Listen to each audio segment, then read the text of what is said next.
Bonjour, c'est Thierry Bézier, vous êtes bien sur Intruders TV. Aujourd'hui, je suis avec Sonny Paris de ulink.fr. Sonny, très simplement, très rapidement, de quoi il s'agit? Alors Ulink, c'est un moyen d'accès collaboratif à l'information. Donc l'idée, c'est d'accéder à l'information sur Internet grâce à ses amis, grâce à ses collègues qui font la sélection pour vous des contenus qui sont intéressants. Et de la même manière, vous sélectionnez des contenus que vos amis verront, que vos relations verront, ce qui permet de diffuser une information sélectionnée en fait par des spécialistes à chaque fois sur un thème. On parle d'une sorte d'application de social bookmarking, comme on pourrait l'appeler. Comment est-ce qu'on la décrit? Oui, c'est ça. C'est une application de social bookmarking, mais vraiment intégrée dans un réseau social.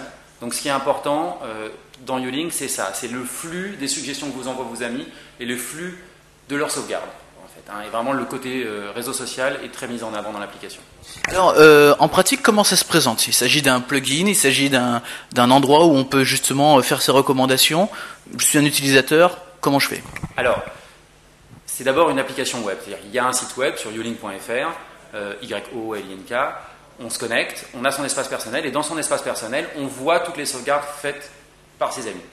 Toutes les sélections, tous les documents sélectionnés, les vidéos, les musiques ou les articles. Ensuite, on a un petit plugin, effectivement, à rajouter dans son navigateur pour pouvoir, quand on trouve un document intéressant sur Internet, le rajouter en un seul clic.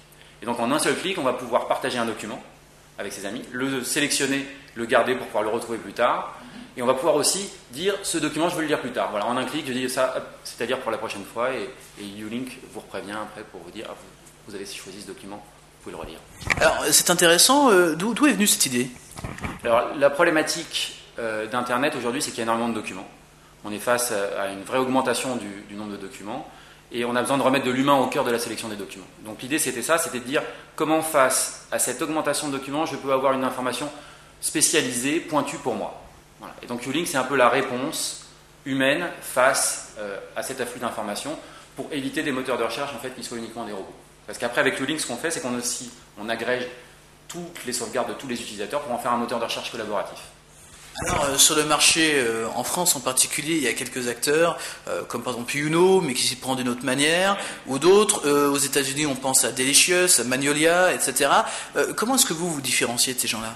Alors, nous, c'est ça. On n'est pas tout à fait un outil de social bookmarking. C'est vraiment l'idée de l'accès collaboratif à l'information. C'est-à-dire, vos amis, vos collègues sélectionnent des informations et ça vous fait en permanence un fil de recommandations à lire. C'est un filtre vers le web. Donc c'est ça la différence par rapport aux autres outils qui sont vraiment plus centrés sur la sauvegarde du document. Nous, la sauvegarde du document est un des éléments, mais le point le plus important, c'est surtout la découverte. Parce que, en fait, quand vous avez des amis, ils ont en grande partie des centres d'intérêt communs avec vous. De la même manière, vos collègues sur l'entreprise ont des centres d'intérêt communs avec vous. Et c'est ça, c'est cette recommandation par des gens qui ont des centres d'intérêt communs avec vous, des gens qui sont pointus, qui fait la force de Ulink. D'accord, très bien. Et comment cela a commencé? Ulink existe depuis combien de temps maintenant? Alors, Ulink existe depuis... c'est un projet qui a démarré il y a plus d'1 an. En fait, au départ, moi, je suis fondateur de Weborama. Je suis cofondateur de Weborama. Donc, en 1998, j'ai cofondé la société qui est rentrée en bourse en 2006. Et au sein de Weborama, on a démarré le projet Ulink.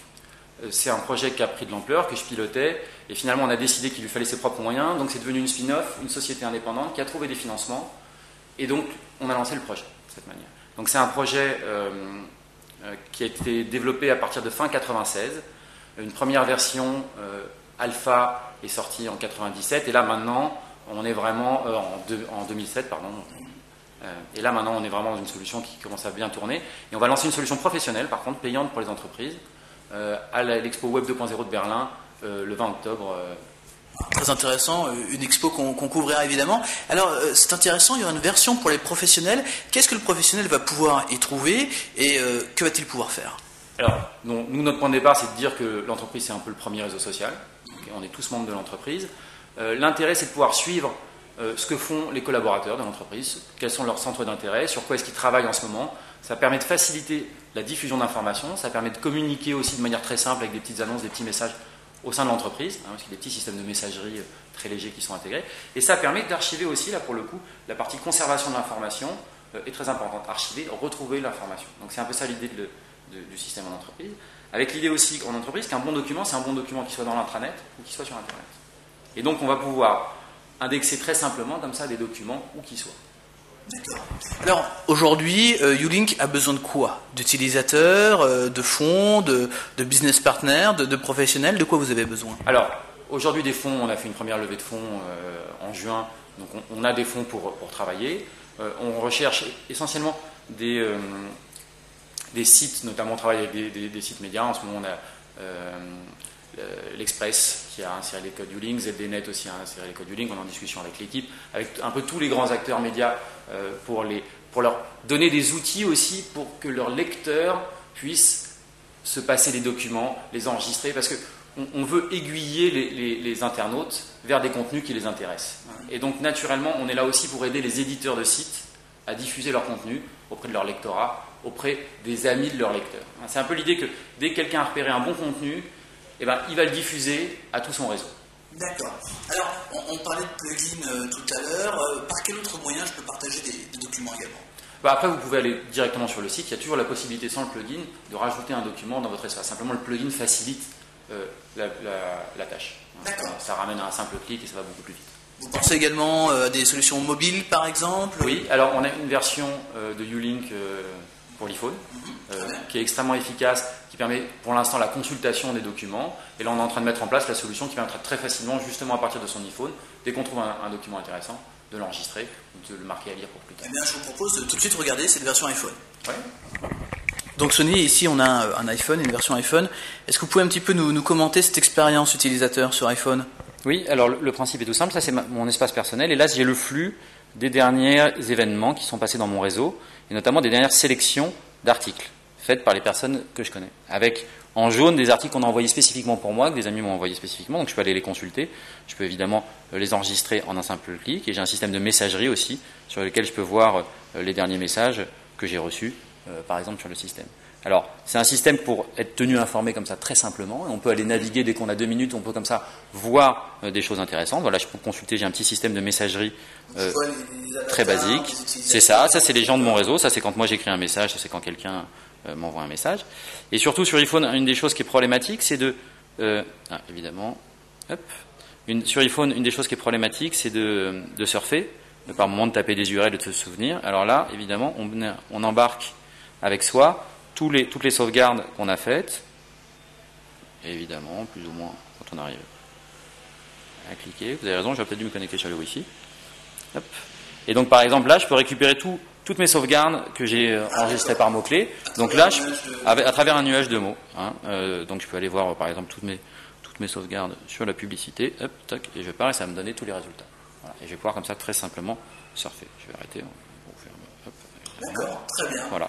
Ok, très bien, une version assez intéressante de votre logiciel. Il y a d'autres, vous pensez à d'autres champs d'exploitation? Pourquoi pas, par exemple, certains pensent à la télévision, au box, à ce genre de choses, à sortir le contenu d'Internet. Ce sont des horizons qui vous intéressent ou c'est pas encore d'actualité? Non, c'est pas quelque chose sur lequel on travaille à proprement parler, mais effectivement, il y a l'idée aussi, justement, comme il y a un flux d'informations sélectionnées par vos amis, il y a l'idée comme ça, d'avoir un moment où on peut consulter des choses.